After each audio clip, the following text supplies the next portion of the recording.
Nous sommes en direct depuis Paris avec Nader Alouche, journaliste franco-libanais. Vous étiez sur le plateau du Grand Live cette semaine. Vous avez participé donc à ce voyage et vous avez tenu ce soir à répondre à ces propos de Mahmoud Abbas.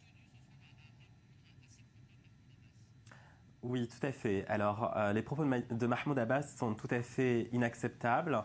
Je rappelle que nous sommes des ressortissants européens et que le président Mahmoud Abbas n'est pas notre président. C'est la raison pour laquelle j'appelle le président de la République française Emmanuel Macron ainsi que le président de la Commission européenne M. Juncker à exiger des excuses du président Abbas et en attendant ces excuses à geler toutes nos contributions financières. Je rappelle que la Commission européenne annuellement fournit plus de 320 millions d'euros à l'autorité palestinienne pour le paiement de ses salaires, de ses pensions et de ses prestations sociales. Il en va de même pour la France qui, via l'agence de développement, l'agence française de développement, fournit tous les ans à l'autorité palestinienne plus de 10 millions d'euros. C'est 100 millions d'euros entre 1998 et 2018. Qu'avons-nous comme remerciement? Monsieur Abbas nous insulte, nous menace et demande à ce que nous soyons punis. Par qui allons-nous être punis? Par la justice française qui reconnaît l'État d'Israël et qui a des relations normalisées et normales avec Israël? Est-ce que vous avez reçu depuis votre passage en Israël des menaces?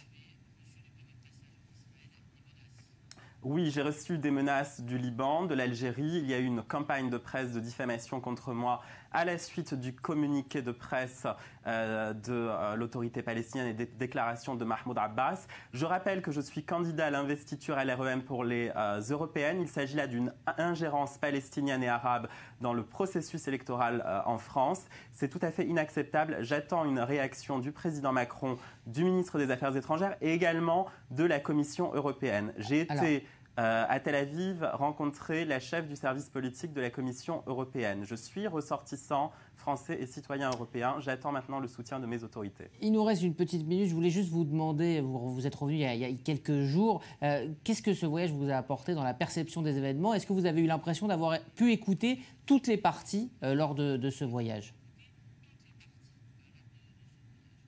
Absolument, c'est un voyage très équilibré. Nous avons rencontré les Israéliens, juifs et arabes, et de mon côté, j'ai également rencontré des Palestiniens, d'ailleurs pour la plupart dissidents de l'autorité palestinienne. Il faut savoir que c'est une autorité corrompue, et j'aimerais que nous lancions une commission d'enquête parlementaire au Parlement européen et au Parlement français sur la manière dont ils utilisent notre contribution financière.